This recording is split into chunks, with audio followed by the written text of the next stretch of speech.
দর্শক, বাংলাদেশ প্রতিদিন official Facebook page লাইভে আপনাদেরকে স্বাগত জানাচ্ছি। আপনাদেরকে সরাসরি যুক্ত করছি রাজধানী বেইলি রোড এলাকা থেকে, এবং বেইলি রোড এলাকায় যে ক্যাপিটাল সিরাজ যে সেন্টারটি রয়েছে, এই এটার বেসমেন্টে, অর্থাৎ সে সামনে আপনাদের সামনে যে ভবনটি রয়েছে আমাদের সামনে, এই ভবনের বেসমেন্টে অগ্নিকাণ্ডের ঘটনা ঘটেছে আজকে 6টা 58 এবং তৎক্ষণাৎ এইখানে প্রথমে 4টি ইউনিট, পরবর্তীতে ইউনিট বাড়তে বাড়তে 9টি ইউনিট কিন্তু কাজ করেছে, এবং পরবর্তীতে 7টা 38 কিন্তু হচ্ছে যে অগ্নিকাণ্ড নিয়ন্ত্রণে কিন্তু নিয়ে আসা হয়েছে, যেমনটি ফায়ার সার্ভিস থেকে বলা হয়েছে, এবং পরবর্তীতে 8টা 38 পুরোপুরি নির্বাপনের কথাটি জানানো হয়েছে। এবং এই বহুদল ভবন থেকে মোট 18 জনকে জীবিত উদ্ধার করা হয়েছে, এবং কোনো ধরনের হতাহতের ঘটনা কোনো সংবাদ পাওয়া যায়নি। এবং এই মুহূর্তে কিন্তু এখানে আইন শৃঙ্খলা রক্ষাকারী বাহিনীর সদস্যরা, র্যাব, পুলিশ, সেনাবাহিনী সহ কিন্তু যৌথ বাহিনী কিন্তু রয়েছে। এবং যখন অগ্নিকাণ্ডের ঘটনা ঘটে, যে সময় নির্বাপনের জন্য কাজ করা হচ্ছিল, তখন আশেপাশে এলাকাবাসীদের ভিড় ছিল, প্রচন্ড ভিড় ছিল, এবং তখন আইন শৃঙ্খলা রক্ষাকারী বাহিনী সেই ভিড় মূলত তারা হচ্ছে যে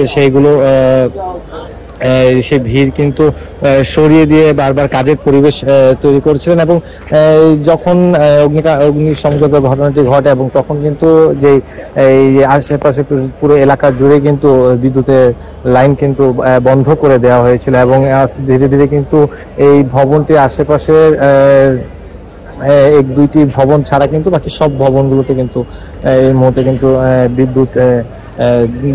বিদ্যুতের সংযোগ কিন্তু দিয়ে দেওয়া হয়েছে। এবং ক্ষয়ক্ষতির যে কি পরিমাণ ক্ষয়ক্ষতি হয়েছে সেটা নিয়ে এখন পর্যন্ত কিন্তু বিস্তারিত জানানো যাবে। এবং ফায়ার সার্ভিসের সিভিল ডিফেন্সের মিডিয়া কর্মকর্তা শাহজাহান শিকদার কিন্তু আমাদেরকে নিশ্চিত করে যেমনটি জানেন যে আগুনের খবর পাওয়ার পর ফায়ার সার্ভিসের 6টি ইউনিট ঘটনাস্থলে এক এক করে পৌঁছে আগুন নিয়ন্ত্রণের কাজ শুরু করে, এবং পরে আরো 3টি ইউনিট ঘটনাস্থলে পৌঁছায়, এবং পরে সব মিলে 7টা 48 যেমনটি বলছিলাম যে 7টা 48 প্রথমে আগুন নিয়ন্ত্রণে নিয়ে আসা হয়, এবং প্রাথমিকভাবে আগুন লাগার কারণ এবং ক্ষয়ক্ষতির পরিমাণ জানা যায়নি।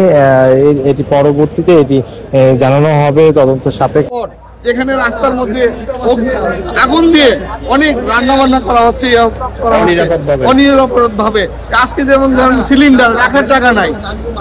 ক্যাপিটাল সিরাজের অনেক রেস্টুরেন্ট আছে, সেখানে গ্যাস সিলিন্ডার রাখার জায়গা নাই।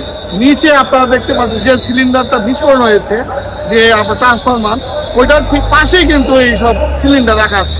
আপনারা যদি সরাসরি যান দেখতে পাবেন ওখানে অনেক সিলিন্ডার এবং অনেক গাড়ি, যে এত কনজেস্টেড এরিয়াতে একটা কমার্শিয়াল স্পেস এবং আবাসিক ভবন তৈরি করা হচ্ছে। আপনারা সরাসরি দেখতে পারেন পিছনে একটা বড় পুকুর রয়েছিল, এটা অনেক বড় পুকুর ছিল। এই নাবানা শপিং মল এবং ক্যাপিটাল সিরাজের অর্ধেক অংশই তারা এটার ভিতরে, পুকুরের ভিতরে চলে আসছে।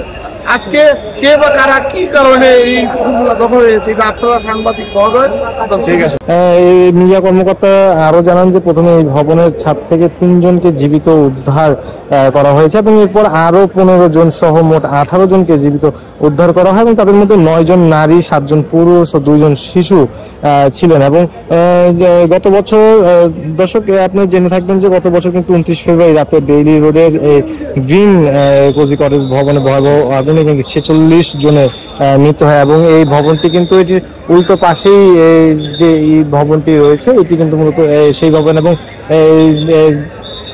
1 বছর আগেও কিন্তু কিছুদিন হলো, যে 1 বছর পূর্ণ হলো, এবং 1 বছর আগেও কিন্তু এই জায়গাটিতেই কিন্তু একটি রেস্টুরেন্টে অগ্নি সংযোগের ঘটনায় কিন্তু সেখানে 46 জনের মতো প্রাণহানির কিন্তু ঘটনা ঘটে। ওই ভবনে বেশ কয়েকটি রেস্তোরাঁ, নানা বয়সী মানুষ রাতে খাবার খাচ্ছেন, এমন সময়টি কিন্তু অগ্নি সংযোগের ঘটনাটি ঘটে। এবং সব মিলিয়ে কিন্তু দর্শক আজকে যে ভবনের বেসমেন্টে যে আগুন লেগেছিল। প্রথমে অনেকেই মনে করছিলেন এখানে কোনো রেস্টুরেন্টে অগ্নিসংযোগ ঘটনা ঘটেছে, কিন্তু পরবর্তীতে এটি স্পষ্ট হয় যে এটি মূলত বেসমেন্টে অগ্নিসংযোগ হয় এবং পরবর্তীতে যেই এক্সিটের যেই প্রবেশের বাইরের যে রাস্তাটি একটি থাকার কারণে মূলত আর কোনো রাস্তায় না থাকার কারণে বেসমেন্টে যে রাস্তাটি রয়েছে সেখান থেকে বের করা সম্ভব না হওয়ার কারণে মূলত তাদেরকে ছাদ থেকে কিন্তু উদ্ধার করা হয়েছে এবং সব মিলিয়ে কিন্তু মোট 18 জনকে উদ্ধার করা হয়েছে এবং 18 জনের মধ্যে কিন্তু তাদের 9 জন নারী ছিলেন, 7 জন পুরুষ এবং 2 জন শিশু কিন্তু ছিলেন এবং এর পূর্বেও কিন্তু আরো 3 জনকে উদ্ধার করা হয়েছে।